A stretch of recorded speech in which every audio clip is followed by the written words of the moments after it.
Good evening, everyone, and welcome everyone to the Planning Committee. Before we start the meeting, I have a few housekeeping points to make. There are no planned fire alarms tests today, and if you hear the fire alarm, please leave by the nearest fire exit and make your way to the agreed assembly point, which is the St John Churchyard off Jewett Street. Council security staff will be available to direct you as required. Now, this meeting is being live streamed and will be available on the Council's YouTube channel after the end of the live stream. If you do not want to be captured on the live stream, please sit in the two back rows.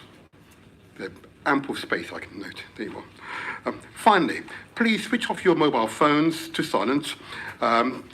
Whilst in the meeting room, members of the public are welcome to film, audio record, photograph or tweet the public proceedings of the meeting. I'd ask you to please be considerate towards your neighbours, other people in the room, and take care not to disturb the proceedings. And if you are filming the meeting, please do not film the audience. During the meeting, members of the committee will not access the internet except as it relates to the official business of the committee. Send or receive emails, text messages, or tweet concerning the business of the committee. I will now begin. Item 1 is apologies. I have one apology from Councillor Soames. Item 2, confirmation of voting members. Please can I ask you to raise your hand if you're a voting member. Please, all voting members raise their hands. Thank you, Chair. Thank you. 3, notification of any item of business which the Chair deems urgent. The following additional documents have been circulated at the meeting. The addendum report and members' pack. And I hope you've all have copies. Great. Item 4, disclosure of interest and dispensation. Does any member wish to declare any interest or dispensation in respect of any item or issue to be considered at this meeting? Very good, thank you very much. Item 5, minutes, and which is pages 3 to 5 of the agenda pack. Can we approve as a correct record the minutes of the meeting held on the 17th of September 2019? Thank you very much. Item 6, development management. The next item of business concerns the determination of planning applications. I would like to remind everyone of the committee's guidance and conduct of business. Officers will present the report, outline their recommendations, and answer questions raised by the committee. If present and wishing to speak, the following may then address the committee for no more than 3 minutes each. A spokesperson representing any objector to the application. By now, you need to identify a single spokesperson. If more than one objector wishes to speak, the time will be divided accordingly within the 3-minute slot.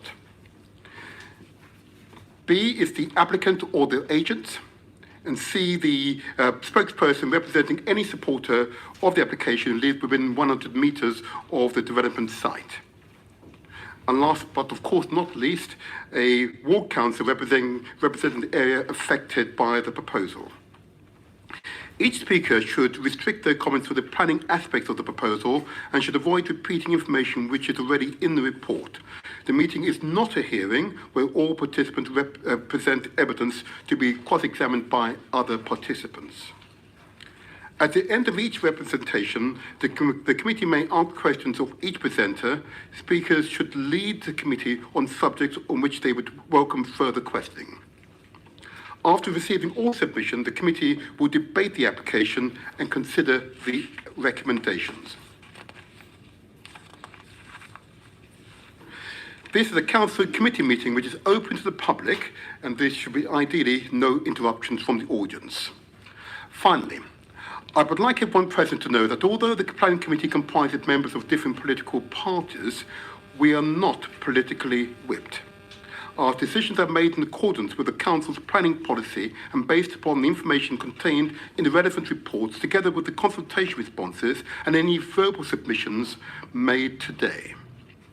how we approach these applications set out in the Development Management Report at item 6, and if members are happy to note the report, we move on to considering the planning application. Are you content? Thank you very much. Now, item 6.1, which is 3236 Lumen Street, London SC10EH. Now, officers are advised that item 6.1 should be deferred because the late submission has been received from objectors, with the applicant requested the opportunity to respond. In the interest of establishing a far as possible accurate facts about the proposal, I will be proposing this advice is followed and the application is deferred. It is agreed that we defer the application. Yes, agreed? Thank you. I'd like to go to the vote. Thank you.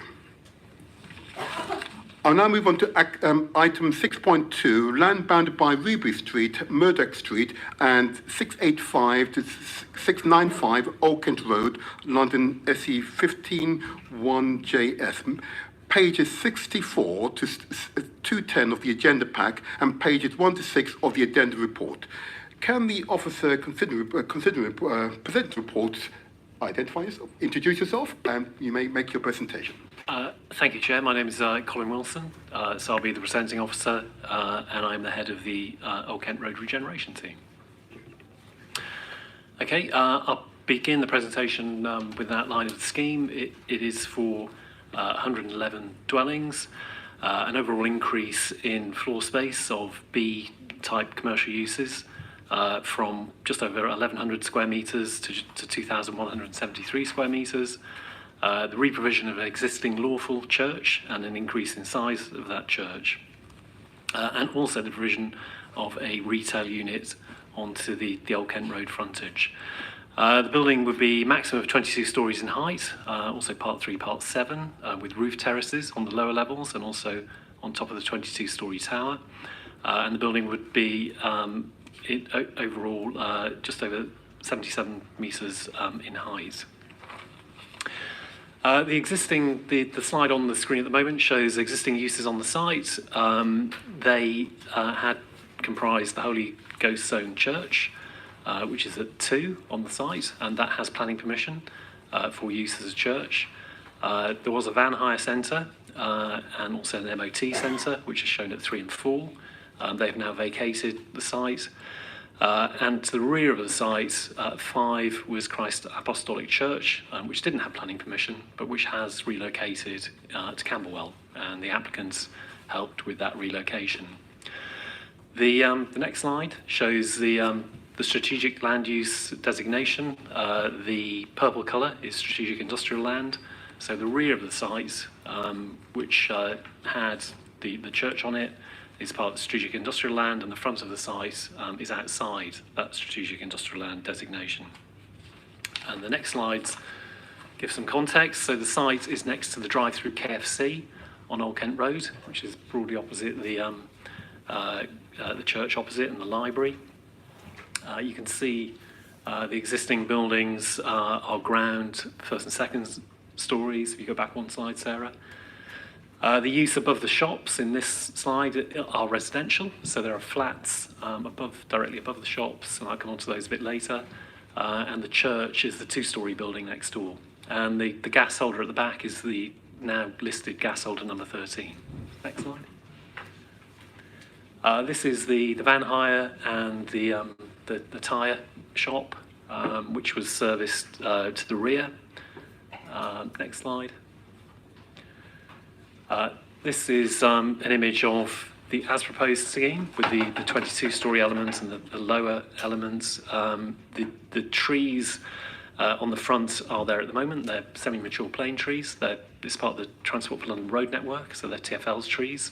And we have been discussing that they are proposed to be kept.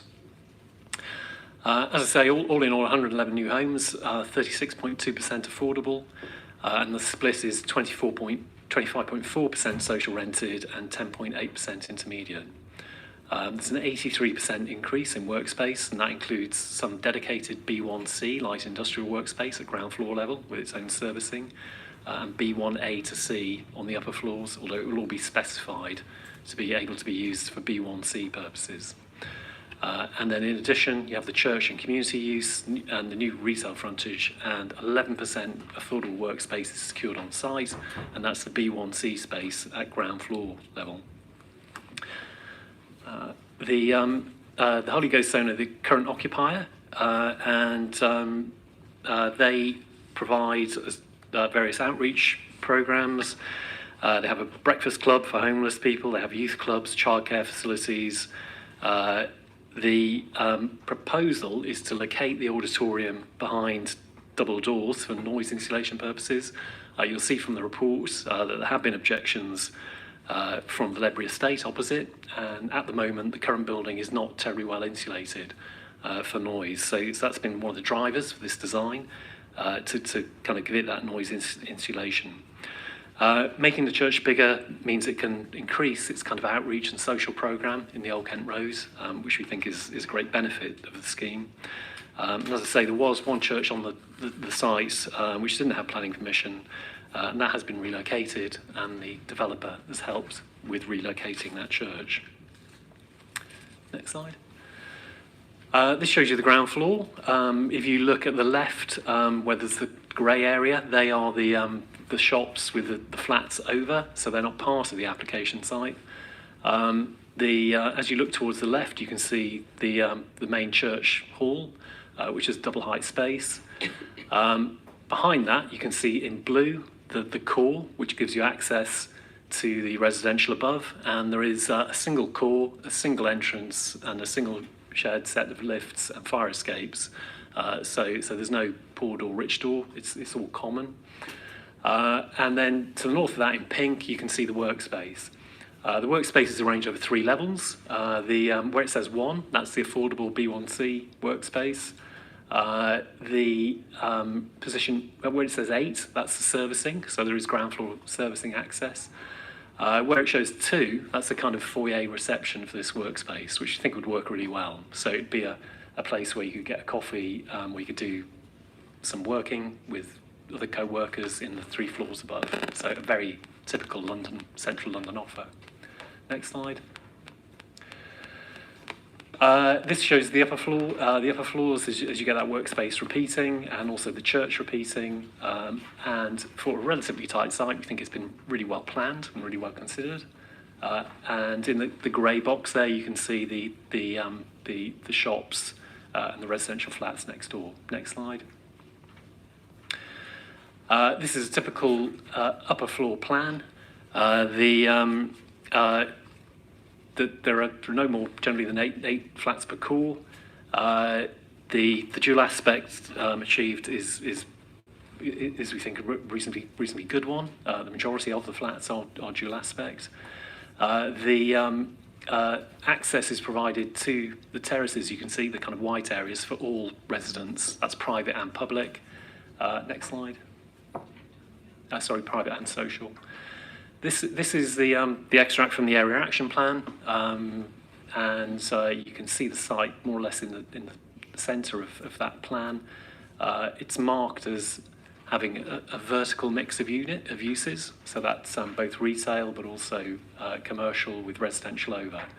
And on the slide you can see the small area of blue, which is showing retained existing kind of Victorian shop front and buildings. So what the developer has done is to follow what we've set out in the area action plan. Next slide. Something else we've talked at length with the developer and development team is the need to meet both private and communal amenity space on site, and also to meet play space provision on site for all age groups. And the use of terracing and the cutback of the building both has benefits in terms of its design, but also in providing that space within the site. Within the AAP, there isn't a requirement for there to be public open space on the site. We think that will be provided at Livesey Park, which is the park around the retained gas holder next door. So there will be some contribution from this scheme to the provision of that park space. Next slide. The play space is indicative at the moment in terms of its detail. All that is subject to condition and approval of conditions. And one of the things that we are trying to achieve in approving those conditions is to make sure that we get a good quality play space provision for all age groups on the upper floors of the building.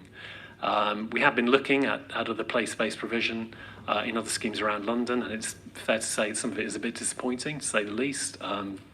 We've all got children, and I think we're pretty sure that our children will be fairly bored in most of the play space provision you can see. So one of the things we're really pushing developers to do is to make sure that they provide something which is engaging for both children, but also for parents as well. So that's why that's reserved as a condition.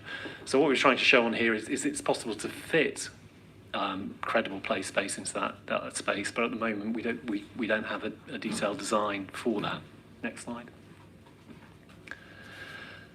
This shows you one of the terraces, so you can see the corridor coming from the lift that gives you access to the terrace. So each of the terraces is, as I say, accessible to all residents, so there is no limited access to different parts of the upper floors of this building. Next slide. This is play space 0 to 5. This is an as-built example at Hayes in West London, at Hayes, just quite close to Hayes Station. It's probably one of the better efforts, we think, of providing 0 to 5 play space, but this is on a podium deck with car parking underneath it. Next slide. This is on a somewhat taller building at Canary Wharf, and this is on the rooftop, and you can see the perimeter. They're putting up a higher level of perimeter kind of wall, which is what they would do at the 22nd story of this building. So it would be an enclosed space at the 22nd story to deal with issues about wind and being somewhat higher from the ground than the lower, and obviously stopping people from falling off as well. Next slide. I've mentioned the Liversea Park. We have revised the area action plan. The image on the left shows you the original 2017 plan for Liversea Park, and on the right the current revised plan, where we have basically made that green space larger by having less development proposals on it. And we're talking to SGN Gas Networks, who own that gas holder, about them gifting that land, in effect, to create that park, and they're very positive conversations we're having with them. So in close proximity to this development would be this 1.5 hectare park space. In addition, the Ruby Triangle space is slightly to the north, and one of the proposals that perhaps we might touch on later is to close the street next to this site, so between this site and the KFC, to make that a pocket park space. And if you know the KFC, around the back of the car park there are some mature trees, so what we'd like in the longer term is to keep those trees and also get rid of the drive-through and the car parking, and also make that part of the open space network for this part of Old Kent Road. In terms of height, the proposals say 22 stories, just over 75 metres in all. This is the neighbouring Ruby Triangle scheme, just for some context. The tallest block there was at 170 metres, next one at 144. If you look at the KFC site, a further change we made to the master plan is in the 2017 plan, the KFC scheme was shown as being broadly a similar height to this scheme, but we have changed that plan and we're looking for a considerably lower building, probably at about 10, 12 stories, and that's partly to keep a kind of greater variety on the front, and also to have a shorter building facing the church and the listed library opposite. Next slide. On Ruby Street, Old Kent Road, you can see the neighbouring Victorian Terrace, and you'll see from the reports that there were objections from those residents, particularly around daylight and sunlight into the flats above those properties. And the case officer and myself have been down to visit those residents, and we've also discussed with the developer what can be done to ameliorate impact on them. And if we go to the next slide.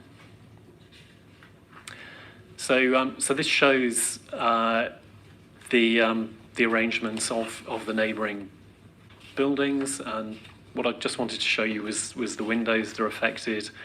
There are flats, as I say, at first and second floor level. And if you look at the slide, you can see that at the front of the building, where you've got. So sorry, this has been a kind of late addition to the slide set, just to provide, hopefully to provide some clarity to the daylight sunlight issues. The bedrooms for these flats are at the front onto Old Kent Road. So there are 2 bedrooms, one with each window, the front of Old Kent Road. And at the back, you have a kitchen, living room arrangement. Yeah.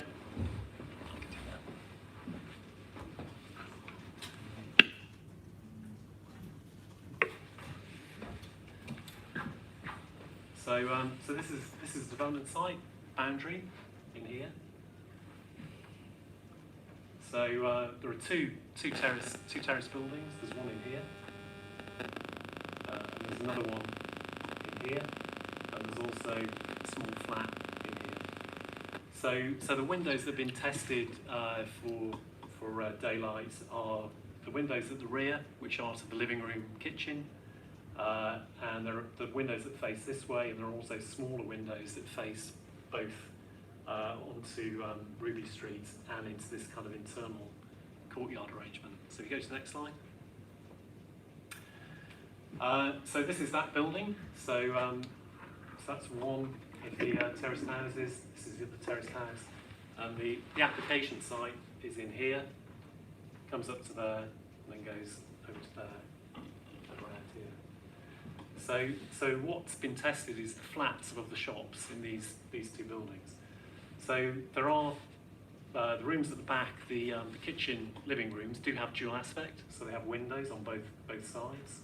So you go to the next slide.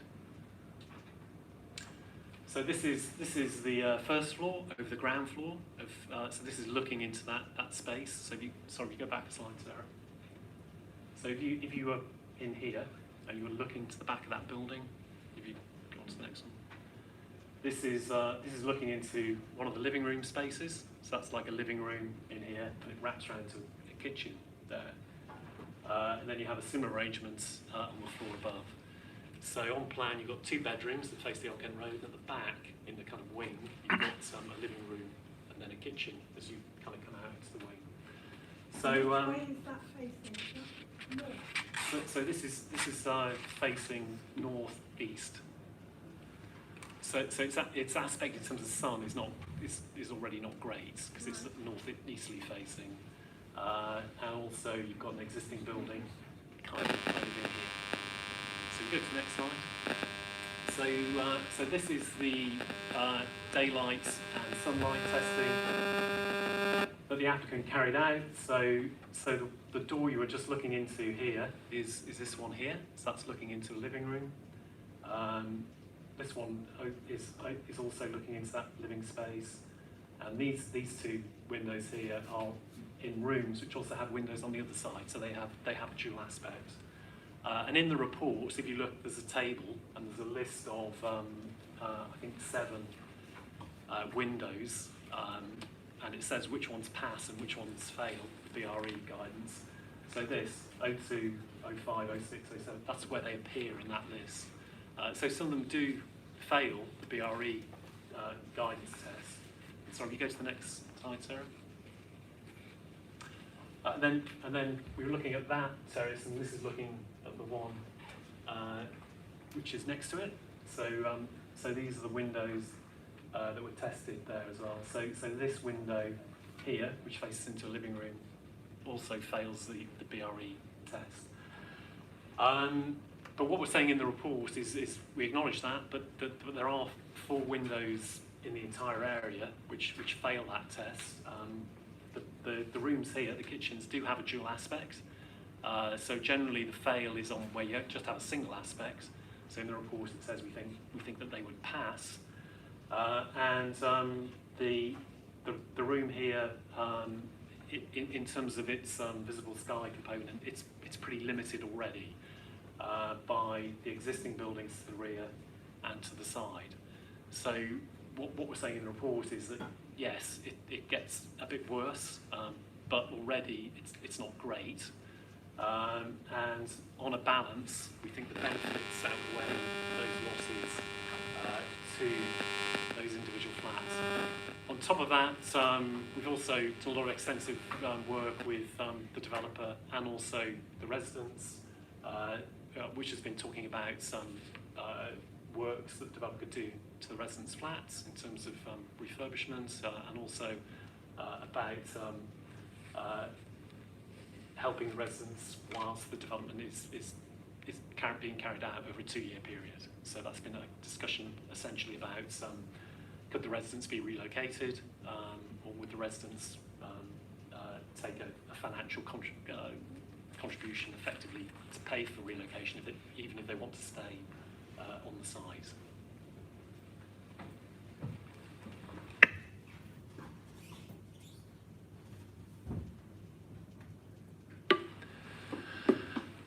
So that's those properties again, actually.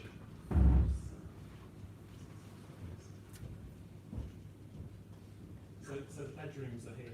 So there's 1 bedroom, 2 bedroom, 1 bedroom, 2 bedroom, and it repeats that way.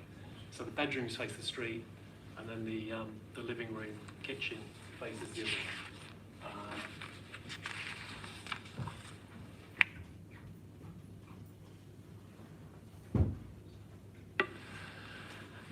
This image shows the development where you can see the ground first and second. They have a high floor to ceiling, and that still accommodates the church use, but also the commercial use. So it's a relatively generous floor to ceiling, which we think would work well with B1A A to C uses. You can see a sort of band of brickwork without windows, which is above the 3rd floor of the existing Victorian buildings. That's something that we asked the developer to incorporate into the development, so it would allow for a mansard roof extension. So if the existing residents wanted to enlarge their flats, they could do that. If in the future a comprehensive redevelopment came across to perhaps take those buildings down and rebuild around the corner, you could do that over the 3 floor levels that you can see at the moment. So it's basically trying to future-proof either the retention or the redevelopment of that corner site. I mean, we think that keeping those buildings and refurbishing them would be a good outcome because you would have a kind of traditional retail element. And if you look at the next slide, this is showing the buildings with shop fronts refurbished and with the front elevation refurbished. There is a hoarding on the edge of the building, but if that were replaced by something else in the longer term, they could make quite attractive buildings and a reference point to the history of Old Kent Road. And at the moment, that is what's proposed. That the buildings would be refurbished, and the developer would contribute to that refurbishment. We have provided, or the developer rather has provided, some cumulative views. So this is the view down Sandgate Street. So the Ruby Triangle development is on the right. You can see the scaffolding around, which is keeping up a building which had previously been used in an authorised church use. And the next slide. This is the view kind of looking north along Old Kent Road. This is looking past the entrance to the gasworks. Next slide. This is looking down Old Kent Road past the Carpetwright building and past the Royal London buildings, which are just on your right. Next slide. This is a view from Ruby Triangle. So when Ruby Triangle is built out, this is the Ruby Triangle open space. So that's what you've got in the foreground. And what you can see, kind of where the pencil mark is this development in the context of the Ruby Triangle scheme.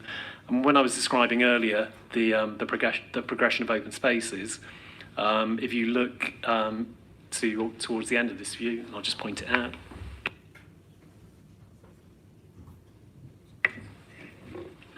So this is Ruby Triangle space. These are the trees at the end of the KFC car park as exists. And this would be the commercial space on the lower 3 floors of this development. So the B1C is in here, and then the flexible B1A to C workspace is there. So you would see from Ruby Triangle space into a further planted space, and then onto this development. And at the moment, if you stand here, you're stood in the car park of Carpet Rice, and you're looking at the car park of KFC.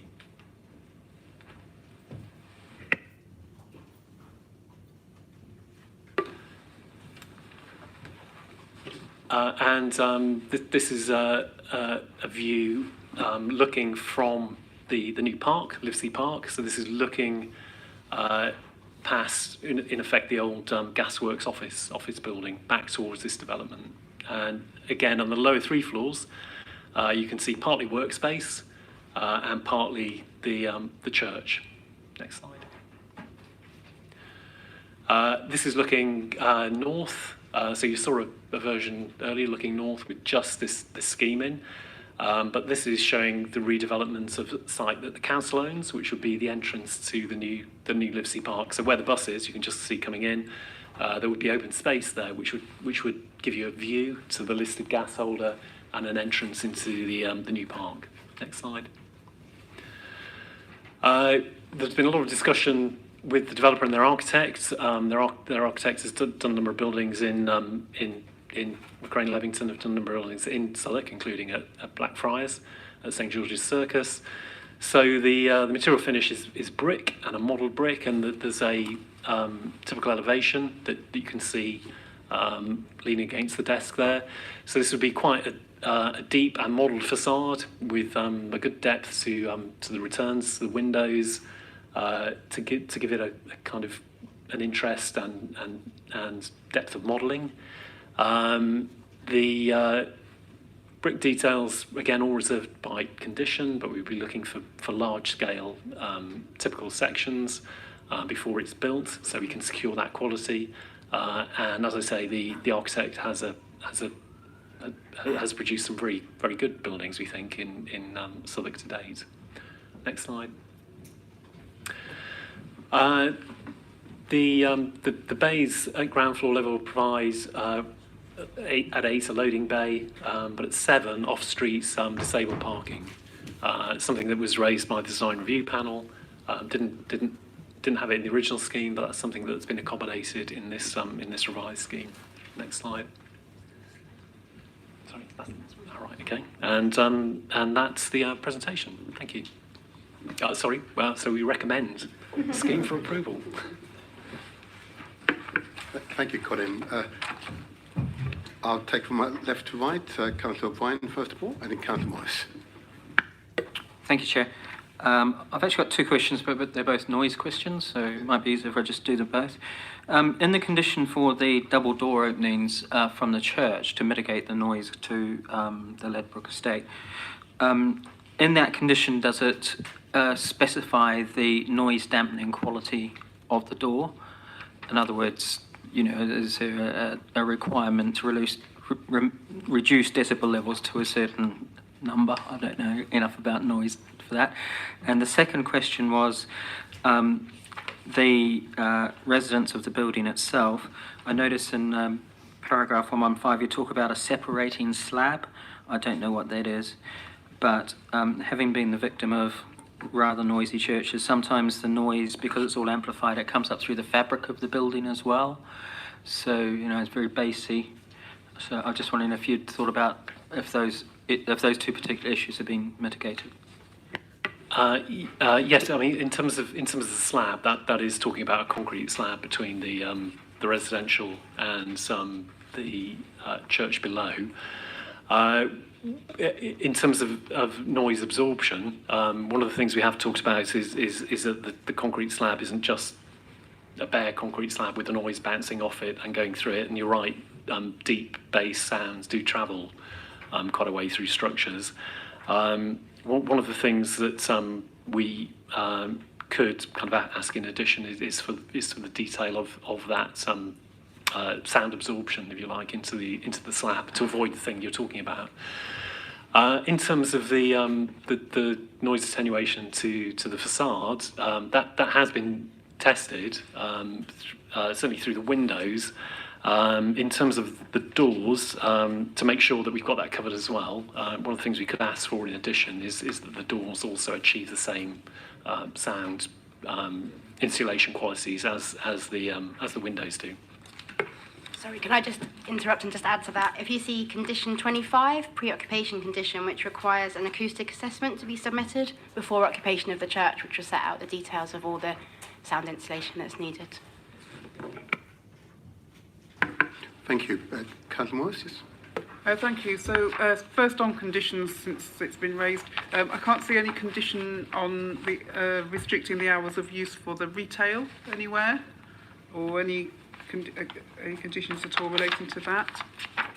Might be in here somewhere, but I haven't found them yet, so forgive me if I haven't found them.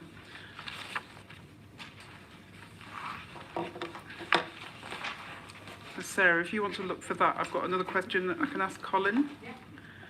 And again, forgive me because I read all of this report and didn't tag it up at the time, which I should have done.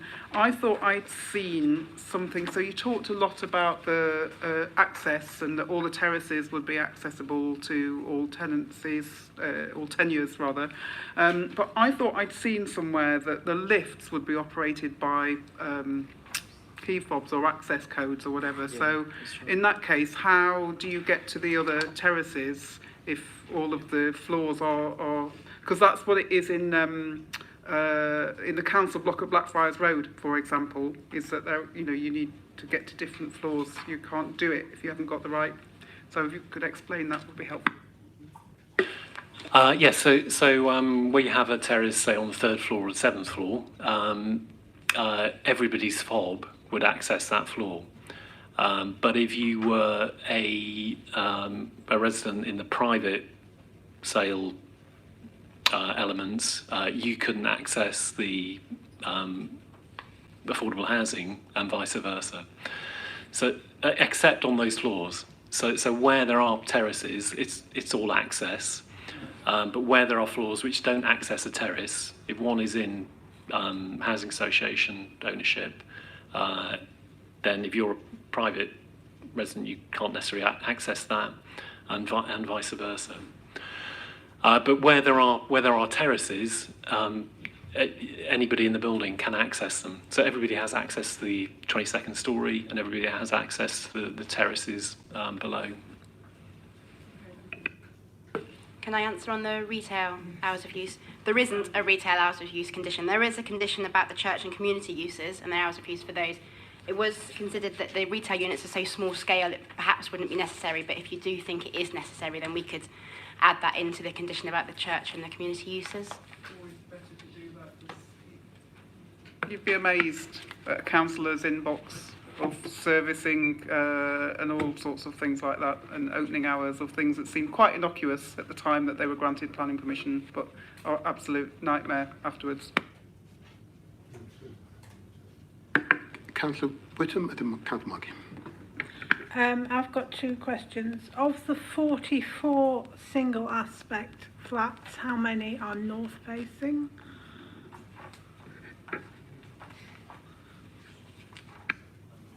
Sorry, just reference. My second question is, how are the tenures split up within the building?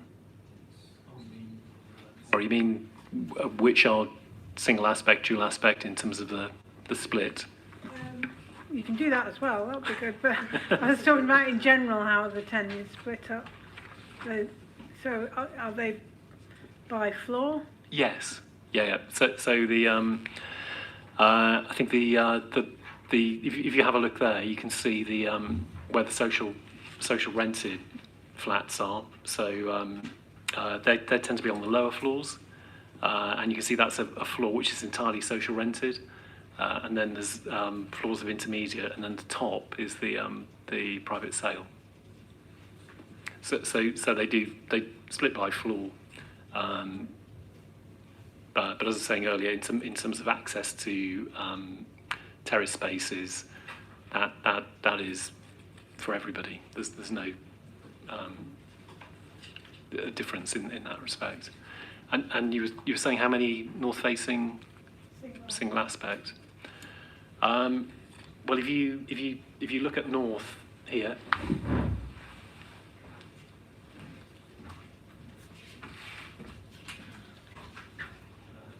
so north is that way. So the building would have to twist around this way just to be north facing. So even where you have single aspect units, none of them are exactly north facing. They do. These ones here face to the northwest. So there's no absolute north facing ones, bear in mind that south is this way. So you've got the sun going from east round to south, round to here. The majority of the flats are going to get sunlight, including single aspect flats, at some point of the day.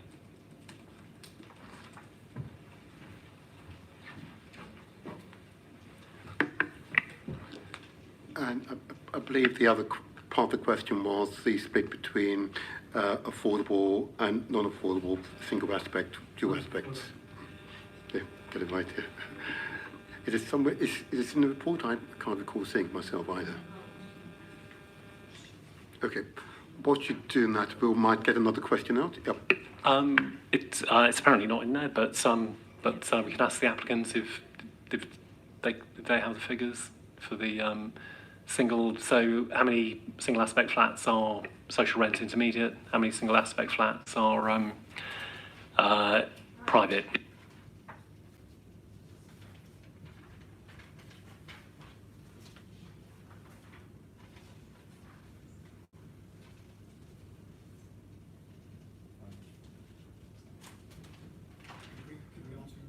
Well, indeed, I was going to say that maybe we'll ask that question when you're up anyway. That's fine, that's fine. In that case, I'll take Councillor Markey. Just... I was going to ask many of the same questions actually, but one that wasn't asked, because I'm conscious, and perhaps it's my inexperience, but it talks about a high level of more than single aspect flats, but 40% of them, or just to touch under 40% of them, are single aspect. I mean, what is a low level of? I mean, what are the parameters really sort of that you would expect? It's something that we have discussed at other committee meetings. The policy, the supplementary guidance, Southwark supplementary guidance talks about I think the majority being dual aspect. So 60% is certainly the majority. As it gets closer to 50, then it's more debatable. I mean, it's still a majority, but it's a closer majority. But 60% we think is a good shows an example of a well thought through design at a relatively high density for a flatted scheme. And it absolutely goes to the point about does that mean you have any due north facing single aspect flats? And the other thing to bear in mind about the flats is that they are in taller buildings, so they're over 22 stories. When you visit mid-high rise flats, I mean, generally the quality of light in them is pretty good, because you're kind of mostly looking out at airspace and sky space. And I wanted to ask also, in terms of the loss of light, so you talked about the loss of light for the neighbouring properties and the fact that it appears there's been an offer of some money to refurbish or something. From a practical perspective, is it possible, because I noticed those windows on the left-hand side are pretty tiny, and I wonder if it's possible to make those windows any bigger. And if that were something which felt would that be acceptable from a planning perspective, and would it work for the residents in those properties? That's definitely a conversation that could be had with the residents of those properties. I mean, obviously it would need their agreement. It depends how it knocks onto their kitchens. But I'm sure if that can be done, that is something that could be secured. It's not a problem. Thank you. So I'm conscious that these initial questions are really clarifying points in the report. The more substantive questions, I think, if we can reserve those for the applicant, because there's some really interesting questions. And it's, if you would bear with me, if I can move on to the objectors. Okay, no, you are on the report. That's fair enough in that case. Councillor Rose. Thank you. Paragraph 232 in the report refers to comments by the design panel in relation to their preference for the vertical window vernacular, if you like, rather than the horizontal. And there was a response given by the applicant and officers to say that the argument for the variation in the window orientation was an increase in daylight into the properties. Is that variation and difference in impact quantified anywhere? It wasn't apparent to me in the report. It was just an anecdotal remark about the reason why they're going that way or down to the sides and not up and down, like that elevation there. Is that I couldn't see it in the report, and if it is, have I missed it? And why hasn't it been quantified or qualified in any way further than that, from a design point of view? In terms of we talked about dual aspect in relation to flats and the distribution amongst the different tenures of flats. In paragraph 293 in the report, it sets out the table for private amenity space and the shortfalls and the way in which that's compensated through the various types of units. And because it's a triangular building and it's not square, there's quite a bit of variation in the different flat types and sizes. This diagram gives you an indication of the types of flats and those that have balconies and those that have not. What it doesn't show us is the distribution of those balconies, those premises to the 39 social and affordable housing units. So I've got no sense of how many of the 39 social and affordable units will have balconies of varying sizes. So if that's not in the report, perhaps it's something I put back to the applicant later. Finally, in the report, the objectors' remarks from the Ledbury estate referred to localised issues around parking in relation to the church, and I just wanted to know if the church provision will now be expanded in relation to more activities and an uplift in the congregation. How has that been accommodated in the overall traffic management plan for the immediate area and the wider vicinity? And further to that, are the 7 disabled parking spaces that are being allowed on the development purely for the use for residents or occupants of the industrial or retail premises, rather than available as disabled parking for the congregation? Quite a few questions there, and well done. For the first question about the daylight sunlight to the new developments and the horizontal rather than vertical, perhaps I'll leave that one for the developer, because you're right, there isn't a technical analysis of that in our reports. On the balconies, if Sarah, if you just put the typical floor plan on, which shows I can just take you through a kind of the social rented layout. That's it.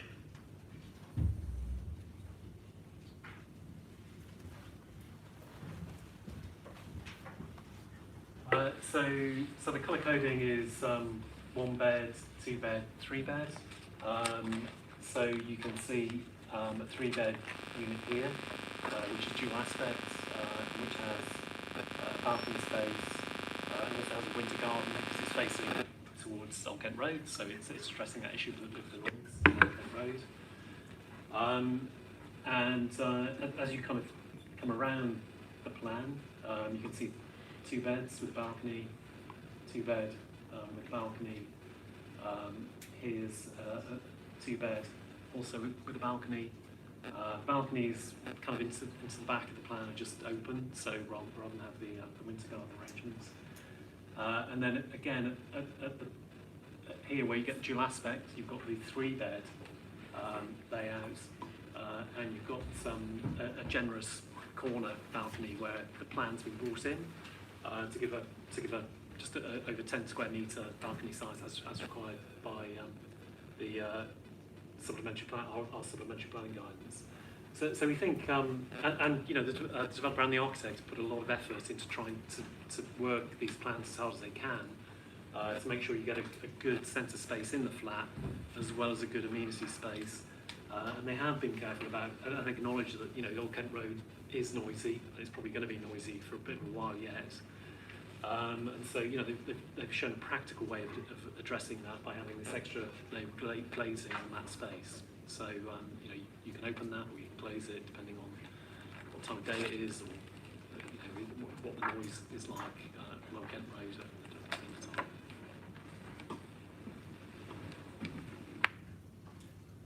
And in terms of the car parking, I'll hand over to Pip. The disabled parking provided on site is for the residents, it's not for anybody else. I think you're aware that I've discussed with you that we're going to be making some traffic management changes in the area. That will include loading bays. Those loading bays can be used by Blue Badge, but they will be first come, first serve at the time. On top of that, as I did with the mosque further up the road, we put a travel plan for the church, which is separate to the delivery and service plan bond. This is to, as we've always done, encourage with worship places of worship that they consider how their congregants get there, and that because of the good bus coverage on there should be.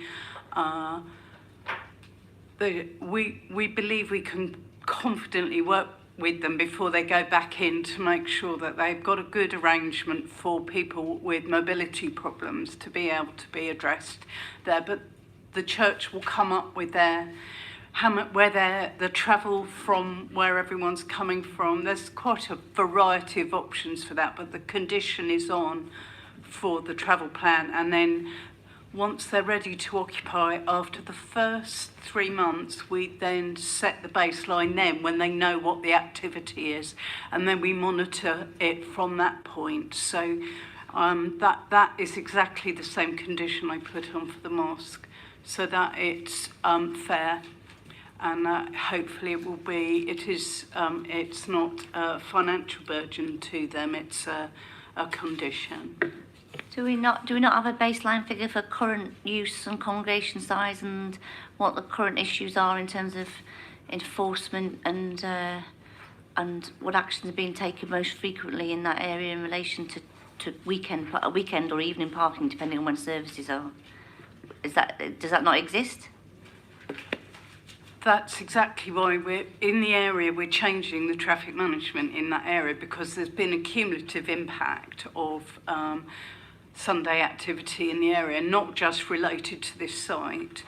So the applicant is contributing to the Section 278, which includes traffic management changes, and you may remember that our plan is to close up Murdoch Street, so that can become, so that there will be less spaces to be obvious to be but there will be formal arrangements, and when we put those in, they can run 24/7, the traffic management, so that they can be a variety of operating hours. That would be part of the 278 agreement. When we do that, we will work out what the appropriate hours of operation are, and always hours of operation can be amended. So. Thank you. I won't take further questions. I'm going to move on to the objectors. We can always, I did indeed. I've made that promise. I shall honour it. Thank you. In actual fact, Councillor Rose partly asked it anyway, which is about there were lots of comments from the design review panel and lots of officer responses. I just wanted to know, did the scheme then, after the amendments were made, did it go back to the design review panel or not? No, it didn't.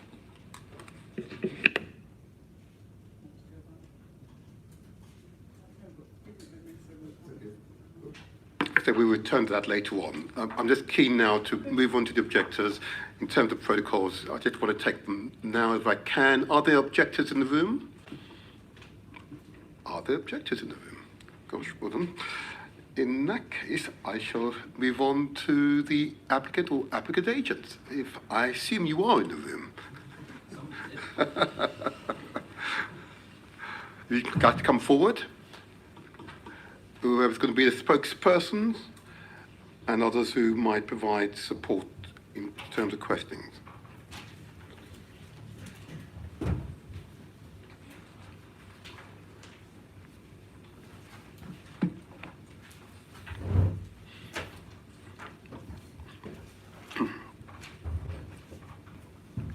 If I can first ask you all to introduce yourself, and could you indicate who would be your spokesperson? Hi, my name's Richard Quelch. I'm the planning consultant on the project, so I'll be the spokesperson. And sat next to me is Gerard from McCrane and Lavington Architects, and Wally from the Holy Ghost Zone Church. Very good. In that case, then you can now start now. You could press your button. Yeah, there you go. Members, firstly, thank you for the opportunity to speak in support of this application. I will briefly explain the background to the proposals and the planning benefits, and then I'll hand over to Wally to explain a little bit about the proposed improvements to the church. We commenced discussions with the council on this site in 2016. Since then, the design has evolved and improved significantly, which has included the appointment of a new architectural team. As well as extensive discussions with officers, we have engaged with the GLA, Historic England, Design Review Panel, and neighbouring residents and local businesses.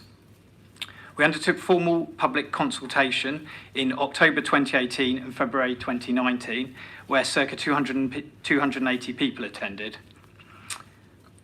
We are pleased that this work has resulted in officers supporting the scheme. Next, I'd like to summarise some of the key planning benefits that will be delivered if the development is approved tonight. Firstly, the creation of a high-quality employment space. It will result in an 83% increase compared to the existing and an uplift from 7 to circa 130 jobs. Secondly, we've been working with the existing church to provide new and improved facilities which will meet their needs and provide an improved community offer. Thirdly, the provision of 111 new homes with a policy-compliant housing mix, which will help the GLA and the council to achieve their housing targets, 36% of which will be affordable. Fourthly, in respect to the visual appearance, we consider that it will help to reinforce the regeneration of the Old Kent Road, but also enhance it. Fifth, the development will achieve BREEAM Excellent and also 37% carbon dioxide reduction. A financial contribution towards centralised energy projects of £179,000 is also proposed. Lastly, circa £2.65 million in silk payments will be made towards London-wide and local infrastructure, as well as circa £640,000 in Section 106 contributions. I'll now hand over to Wally to explain some of the benefits relating to the reprovision of the church. Yeah, good evening. Wally is my name. I'm the lead pastor of the church. I think I'm keen to lend support to the church, to the project generally, because it principally caters for our growth. Prior to us having discussions with the developers, we I don't know if you've noticed in the images that you've seen that when we built the church, were aware that the third floor was never developed, but it had planning for D2 use for a gym, and we had been considering approaching the council to get permission for that, which no longer was required because of this project. I think we've had positive discussions with our local councillor, Johnson Situ, about the use of the church, and I think I want to come on to some of the things that I know have been raised in terms of noise, etc. Because okay.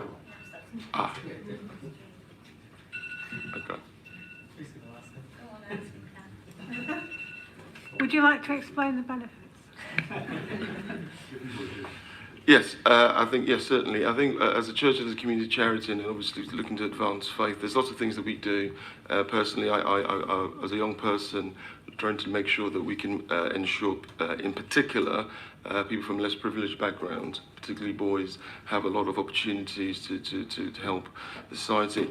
We do free tutoring for local children, a lot of it, particularly around maths and confidence around that. As you heard earlier, we have a weekly feeding program for displaced and homeless people, and we venture into things like entrepreneurship for young people, just to try and get a lot of the diversionary activities that are required to make an impact in the local area, with the additional facilities, and we would be better able to service the requirements of the area. We know that the area is going to change in the coming years with all of the plans that the council have, and we think that that positions us quite nicely for being a positive impact in the environment.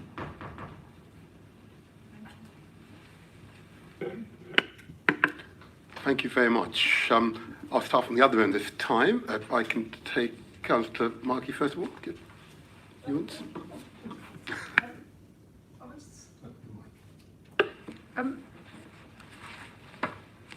On page 145 of the report, it says that all community amenity space would be easily accessible to all tenures. It is likely that service charge costs to social rent tenants would be capped within social rent cap levels. Could you? I mean, well, I think we should impose a condition that it is not just likely, that is actually an established fact that would be the case. How do you feel about that? Yeah, that's something we're happy with, and we've been speaking to our Ps about the delivery of the affordable, and that's what we will deliver. So we're happy with the condition. Very good. Follow-up questions, Councillor Newlands? No. Very good, thank you. Councillor Rose, yes. Further to the points I'd made about design and the window orientation, and I suppose in relation to the distribution of social tenure in relation to the balconies and availability of other space. I often find in developments in central London where there's a winter garden or a setback balcony orientation, that the day-to-day practicalities of life in a family in relation to washing and drying and clothes and scooters and bikes is often utilised in those spaces. And I wanted to ask you around why in which you'll mitigate that or provide capacity for families to occupy their homes and have a sufficient space in terms of generous allocations of balconies and winter gardens in the distribution of those spaces amongst the 39 social and affordable homes. And further to that, how will you manage service charges and accommodated costs of maintaining the facades and cleaning all the windows and cleaning the winter garden spaces in relation to the commercial, private and social tenants in the block? That's the question first. So I'll maybe try and answer the first question, which I think was about the balcony space and the winter gardens. So, I mean, all of the units have private external amenity space, other than some where the space has been internalised instead. And I think, is it those units that you're referring to in particular? So the way that we've looked at that is actually the majority of those units are within the private element of the scheme. But what we've tried to, it's not all of the, I believe it's the one-bed units, isn't it? It's only the one-bed units, and it's not all of the one-bed units. And from our experience, and Gerard might be able to elaborate a little bit more, is that often, particularly in one-bed units, the use of the balcony spaces aren't used that much, and actually what people would prefer would be to have the 5 square metres, which is 5 or 6 square metres, internalised within their unit, because it gives them more internalised space. So it is the one-bed units rather than the family units that we've provided that on, and notwithstanding that, we've sought to further mitigate that through providing a significant uplift compared to the communal amenity space standard as well, which I haven't got the figures to hand, but I believe that. So the standard on this scheme would be 110 square metres, and the communal amenity space provision is 417 square metres. There's a further point about how you're distributing larger units, the 2 and 3 beds, and how many of those that make up the 39. You're implying, I think, that the majority of the 2 and 3 bed social units will have external or winter garden amenity space in addition to their internal space. Is that correct? That's correct, yeah. Correct, okay. And in relation to the service charge point then, around how do you clean that facade that faces down on the northeast, that wall of windows from the top, and have you designed it in such a way where you're mitigating or reducing the ongoing cost of that to all tenants of all different types? Well, that would be part of the service. It will be incorporated within the service charge, and that will be mainly borne by the private residents, obviously, because the social rent and affordable tenants service charge will be capped. And it's a mixed-use building. It will be done with an abseiling system, which is the best from health and safety point of view. And the point about the window orientation, did you want to come back on that, or a point I'd made to officers earlier? From a design point of view? Yeah, well, the impact it had on increasing the amount of sunlight, which was the justification given for the change. Okay, that's only one justification. A lot of when we come to design buildings in the city, and particularly when they get taller, we do like that they respond to the context in their different orientations. We also like that they're viewed differently. We still get some criticism about this, but we think that they fit in better to their location when they have different characters on different faces. So you can see in this image that onto the Old Kent Road, there's a strong verticality within the windows, which has a sense of formality to it, and on the sides elevations, it's more horizontal. The horizontal windows are about that expansive view in that particular direction, but also in some flats, particularly when windows are floor to ceiling, people push stuff up against the windows, which is, can sometimes be quite unsightly. So sometimes actually having raised sills and having it more expansive can also be better. So we're putting the more formal windows on to the front of the building, and we're dealing with the sides with another type of window treatment.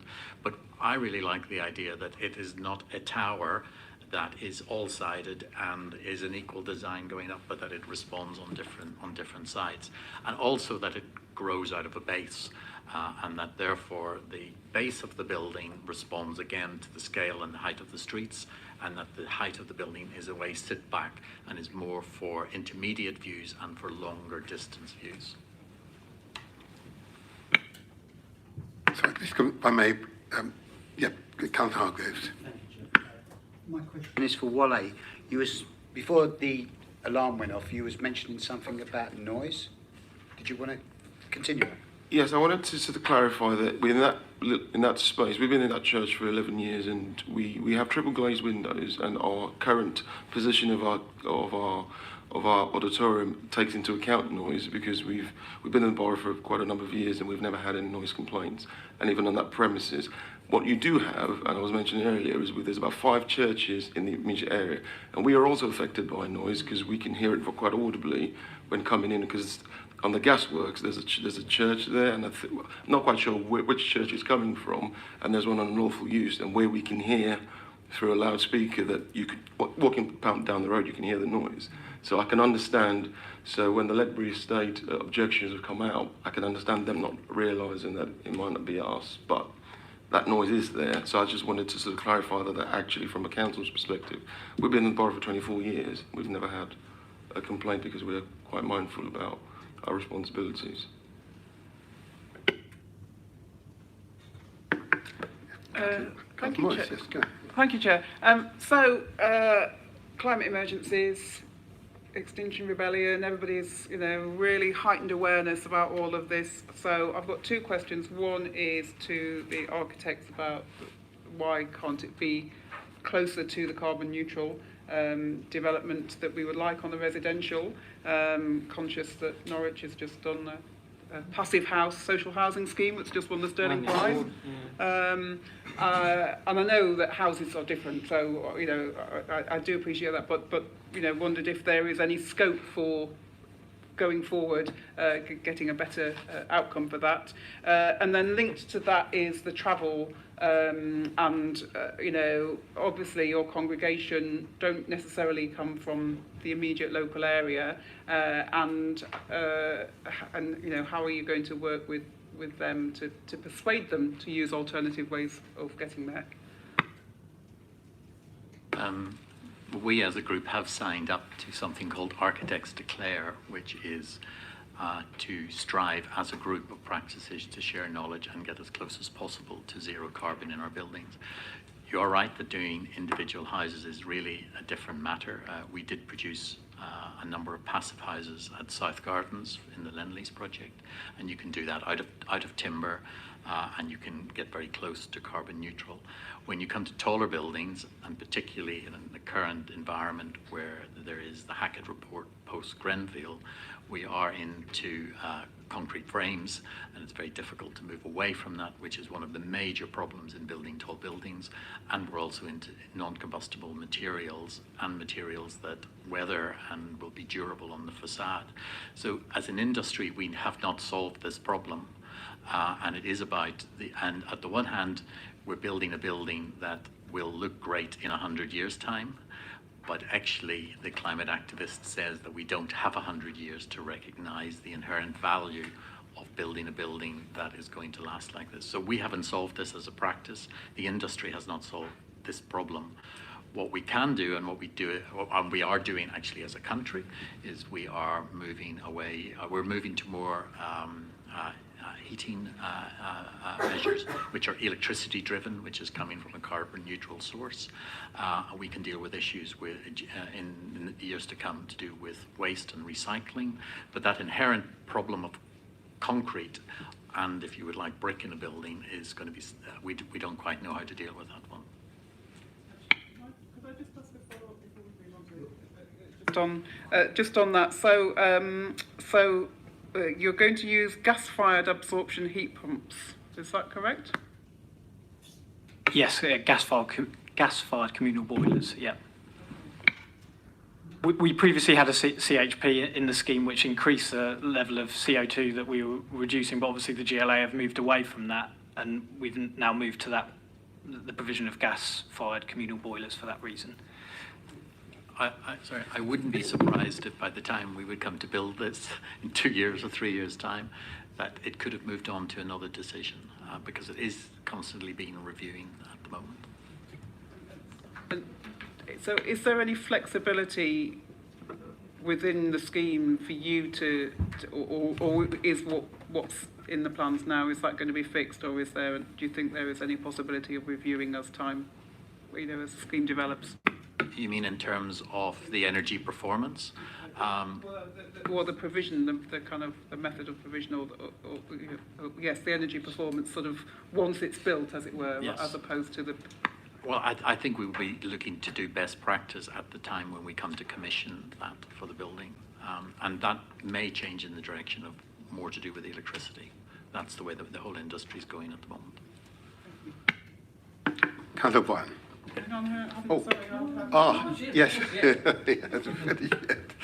Accepted, please. Yes, I'll just take the question about the parking. I think it's pertinent to note that in the immediate area, as I mentioned earlier, there's currently 5 churches, there is a lot of pressure, and I believe one of the churches was in lawful use, which is now relocated, which is eased somewhat.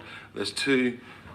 Which I think are part of the Ruby Triangle redevelopment, and I understand that one of them wouldn't be provided and the other is being provided at half the size. So I think overall there's going to be a reduction in sort of the pressure in the area in terms of traffic. We currently don't have allocated parking, so over the 11 years that we've been running, our congregants are aware of that. We're pro-youth at the moment, and lots of the younger people do public transport. Also looking at the profile of where the Elkin Road direction is going, we think that there'll be more, just because of the local bus routes and potential for the tube extension, that will have an impact. We have car sharing initiatives, and you can't force people to always not drive or whatever, but we're happy to subscribe. We currently have, as part of our change of use application, we had to subscribe to the plan requirements around traffic, which we have done, and we're quite happy to subscribe to whatever is required as part of the travel plan. Councillor Bryan. Question for Richard. The 3-storey piece in the corner, I think I read somewhere in the report there was a viability issue about been able to include that in this development, which I think is a shame because I think it's the one little bit that lets the site down. I mean, woe betide am I to tell someone how they should colour their,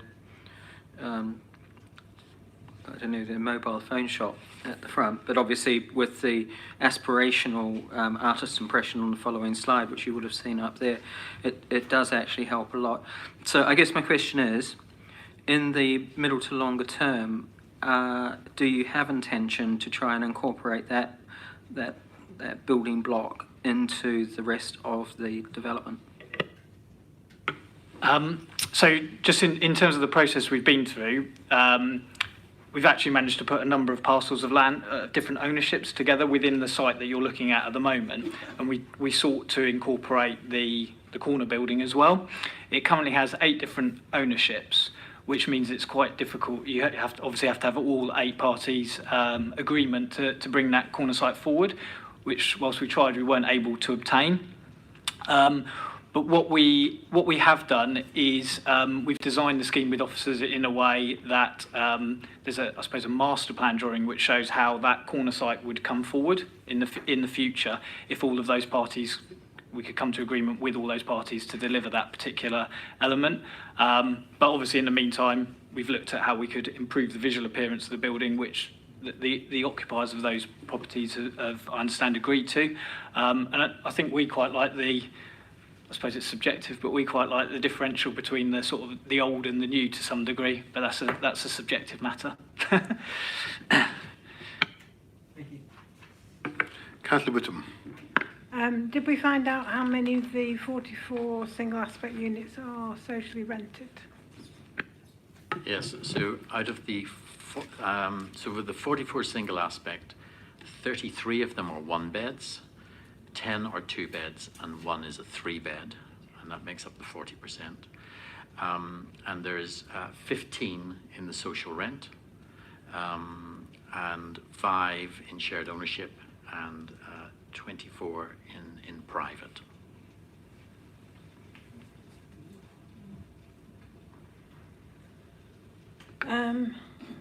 The play space design. Sorry, Councillor, just a question. The information which just relayed to us, is that in the report? So it's it's not informative though, is it?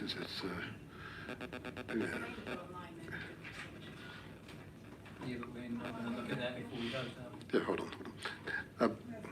Okay, so what I'm going to do for the moment, I'm going to note that, and we'll resolve how we're going to ensure our final determination incorporates what's been said.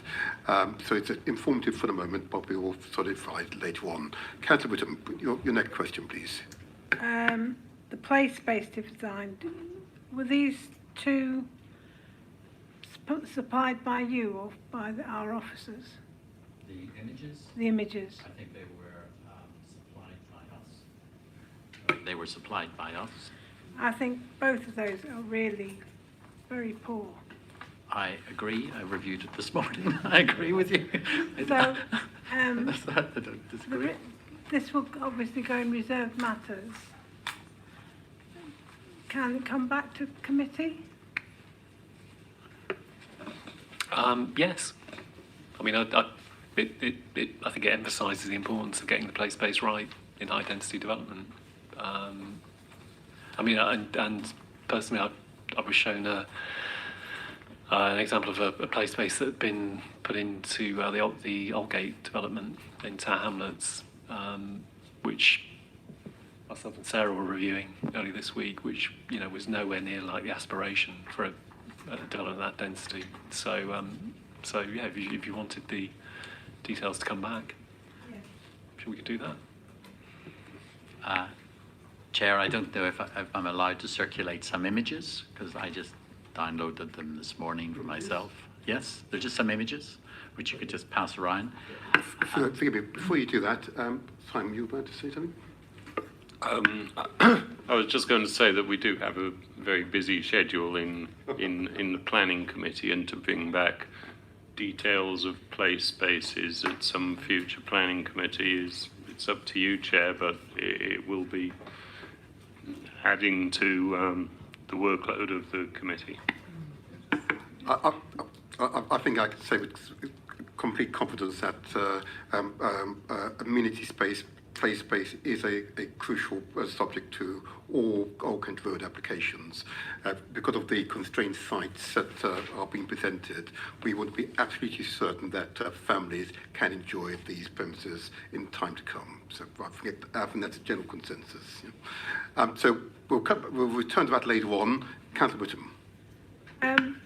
Livesey Park, I was told it's about 300 metres.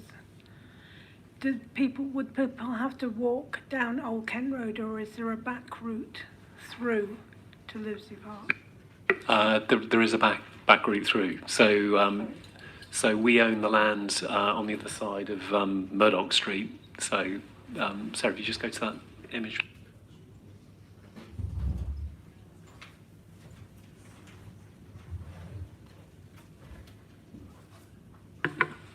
So Murdoch Street is there. This land we own. So the intention was, this isn't the current master plan, so the intention was to be able to walk into that space. So one of the images you saw earlier was that route through.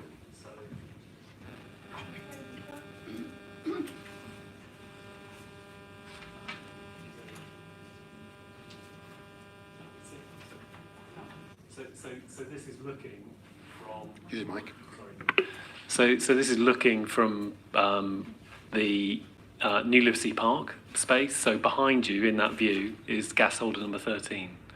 So that's looking over land we own, and we own the land right to the boundary of Murdoch Street. So we can deliver that connection. So you wouldn't have to walk down the Old Kent Road.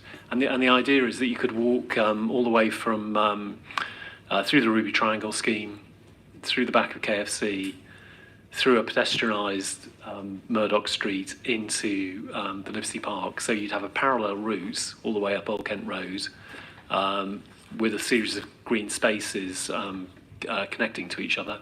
So you wouldn't have to walk on the main road if you didn't want to. And it depends, I suppose, what time of day or night you're on, and you might choose to walk on Old Kent Road at some times, say late at night, for instance. Councillor Rose. Yeah, I've got some questions about an aspect that hasn't yet been raised in relation to the sort of ancillary commercial, retail and non-residential use. And I just wanted an insight into the methods you'd used in a design context and planning the inside of the building to make sure that these different types of uses sort of harmoniously share the site. One of the things that Wally mentioned in relation to the church outreach was that clearly there are a lot of people, young people or older people, with quite a high level of vulnerability. And I wonder if there was any provision for the church as an occupant to ensure that there weren't any parallel neighbouring uses that might compromise the vulnerability of some of the people that they're trying to work with, or that was a commercial use that didn't sit well with the established church in that sense. So in terms of the way that we've designed the scheme is to keep, I suppose, quite a separate entrance. If just looking at the ground floor plan, you can see in the bottom right-hand corner is the entrance to the church, which has a sort of a larger public area outside of it. And then the other uses, so for example, the office uses and the cafe are to the rear of the site. There is a small retail unit at the front to provide a bit of active frontage, but we're not anticipating sort of a heavily trafficked or heavily used commercial unit there. The heavier uses, I suppose, if you wanted to call them that, or the more trafficked uses would be at the rear of the site. So we've tried to separate out the entrances for that reason. Does that? Thanks. I don't know whether you want to add something as a church in relation to your ongoing relationship, because clearly you've got a permanent sort of sense of place about that location, because it was the location of your current church, and how that your community feel about its relocation in this setting now. Yeah, I think actually it's supported, because some of the uses mentioned in terms of the cafe space, etc., probably find that most of the people who do come to the church will naturally go there and will help in terms of the the vibrancy of those spaces. In terms of the frontage, if I'm honest, it's not something that we've actively sort of reviewed in terms of what sort of uses they are. However, in discussions, we understand that they will be available at sort of capped rents, etc. So we think they're more likely to be things that wouldn't be in operation when the church is there. Because I think I need to point out that the church operates mainly on Sundays and weekday evenings from 7 p.m. So, at the moment, we're not sure there's going to be any sort of conflict. But should that be the case, we'll clearly have to manage that.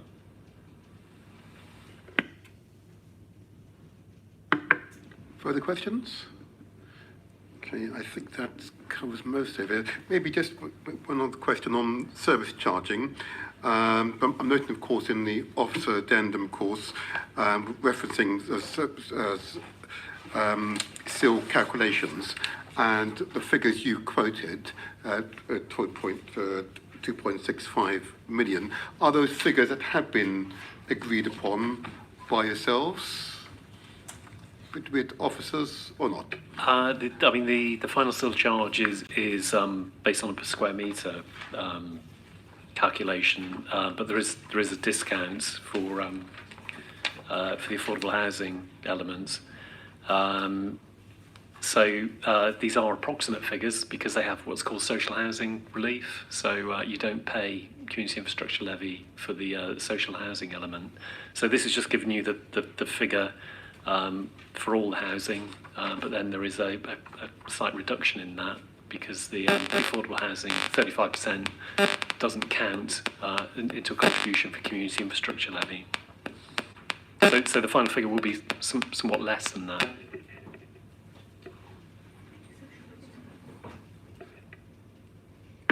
How much less? The social housing relief figures would usually mean that the square meterage associated with social housing is taken off the SIL calculation. So it's 35%. So if you prorated it, you're probably looking at 2 million or 1.8, 1.9 million after. Sorry, the social housing, yeah. So 25% is 250. Yeah, it's probably about 2.1 million rather than 2.6, 2.1,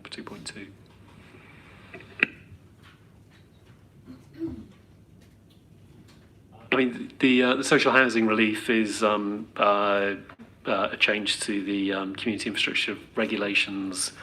I think probably about 8 years or so ago now, where it essentially said that you wouldn't be charged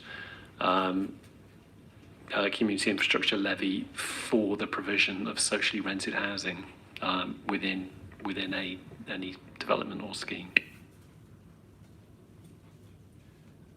Councillor Morris. So forgive me, the sort of real question is to the applicant, that's why I directed my question, but I appreciate Colin's intervention. Do you want to add to what's been said to make sure we're all on the same page? Because I want to put it, later on, I want to pin it down. A precise figure would be nice. Go ahead, Jim. So I took that figure from the committee report, which obviously hadn't had the social rented element taken out, so it wasn't intended to mislead in any way. It was just taken from the committee report. I think also the way that, the way I understand it, the way it's calculated is you have to evidence that there is a registered provider at a later stage, which is the only reason why you don't take the social housing relief off at this point in time. So before you start on the site, you have to have evidence that you have an agreement with an RP, and then the social housing element social housing relief comes off. No, sorry, in terms of jargon, RP is registered provider, so that's the housing association. So, or we can take over Section 106 affordable housing, but similarly, if we were to buy the Section 106 affordable housing, it would still have a social housing relief applied to the SIL. Sorry, can I take Councillor Morris first of all? Did you want to say first? No, I think that Yep. Fine. Righty, thank you, and I'm pleased to clarify that. And the fact that there isn't a provided in place at this point, and that would mean at the point of the signing of the Section 106 agreement and at the time, in the period which it runs, if one is not found, it will go over to yourself, I would imagine. Section 106 agreement will be developed with the requirements of what sort of social housing needs to be provided and all the conditions about service charges written into it. Perhaps it's better for John to answer this one. Yeah, that's absolutely correct. For the developments along the Old Kent Road, we've been quite specific that the social rented tenants will not be liable for any service charge over and above their social rents. And therefore, when we talk about it being capped in here, it'll be kept within those limits, and the Section 106 agreement will actually contain reference to that. It is frequently the case that an RP will not have been found even by the time the Section 106 is signed, but arrangements are in place that as soon as an RP is located, that they will need to enter into the provisions of the Section 106, so that we can ensure that they will comply with that. But in reality, we will be able to put limits on the amount of market housing that's disposed of before an RP is found and has come forward. Thank you for that, and it's clearly recorded as part of our discussions here. And just to follow up on yourself in regards to retail hours of use was a discussion we had. Yeah, you may want to pose that question yourself again. Yes, so it's just a case of, I know it is only potentially a very small retail unit, but would you be happy for us to put some restrictions on the hours of use for retail, as we frequently do? Yeah, that's fine. And I want to belabor the point in regards to amenity space and play space, particularly for under fives and so on. Now, I did want to make sure how we're going to capture this and ensure that the wishes of the committee is followed through. Sorry, Councillor Rose, did you want to say something? Well, I just think that I think it's been a recurring theme in the most recent set of applications that we've considered, and bearing in mind observations about not cluttering up the committee agendas with reserved matters. But I think outside of the formal committee process, I think there is real scope now that we have a critical mass of applications coming online or have been determined, where we should sit down with the committee and review the comments and the themes that have been consistent throughout these, and come up with a framework post-approval that those that have got consent and those now looking to put further schemes forward adhere to, and a basic set, a framework that stems from the conditions that have been put in place. I think we need to know what we want to ask for and then get them to deliver it, rather than come up with a different sequence of individual additional committee meetings. Chair, I think we can take that forward. What I understand members are saying is that we can take it away and consider how to develop a framework to capture what is the essence of a good quality play space, and use that as a guideline for officers to deal with the approval of details as and when they come forward. Now, the precise workings of that, I can't sort of conjure up immediately, but we'll take that away, and I think we'll be able to bring something back to you on that. Chair, may I add something? We have been asked and will be working in the next 8 months' time on exactly this question for the GLA, and that information there could therefore be shared with Southwark, and they could use that for to exactly answer this question.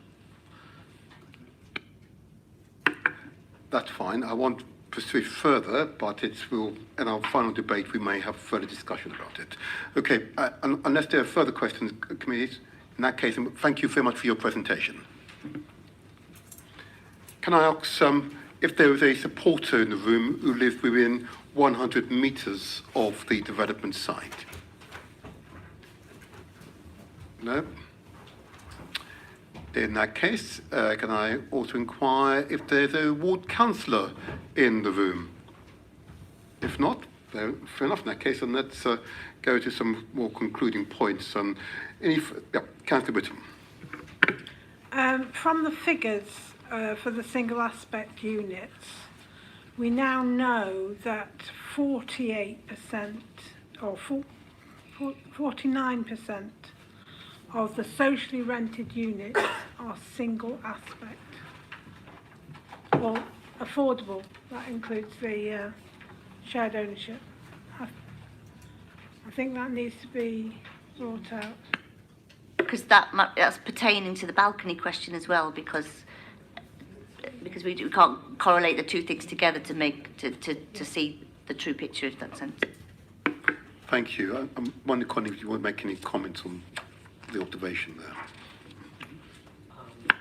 Yeah, I suppose one of the things about the split between social rent and intermediate is intermediate flats tend to be 1s and 2 beds, and the social rents tend to be 3s and 2s, and so within that split of affordable housing, it will tend to kind of give you a slightly higher single aspect kind of proportion because you do get more of the 2s and 1s as single aspect, because the 3s tend to be on the corners, and we tend to push for those to be dual aspect.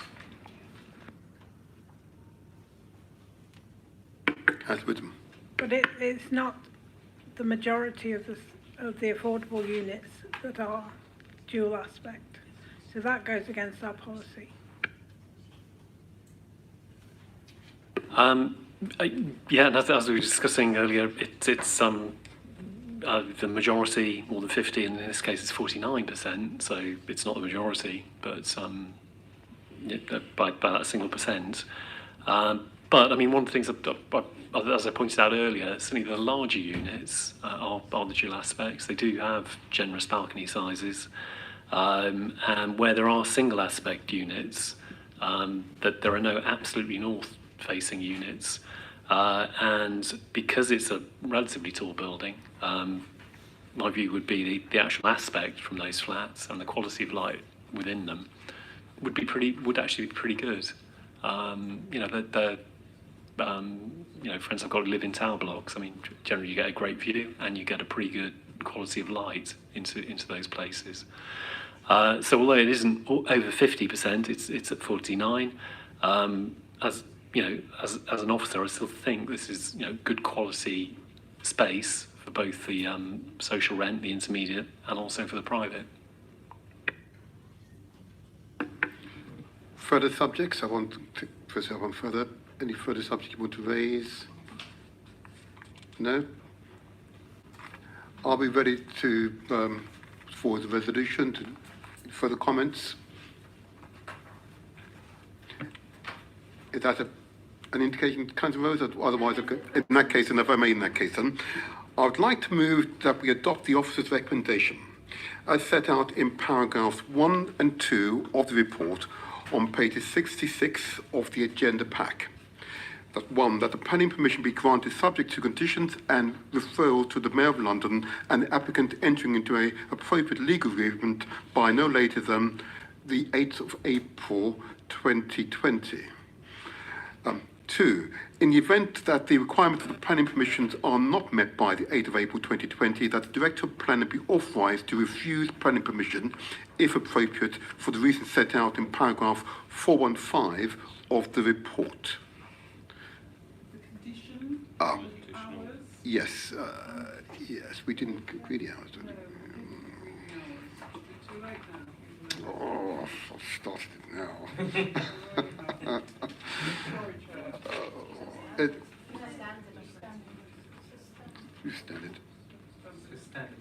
Standard hours. So the condition is, I can't take further variations. Well, no, I've started my motion, you see. I've corrections that have been made in the addendum. Hold on a second, hold on, Councillor. Hold on, Councillor. I was very careful. I took my time before moving to the motion. Yeah, okay, right, okay. And it's really important that we are as disciplined as possible. Okay.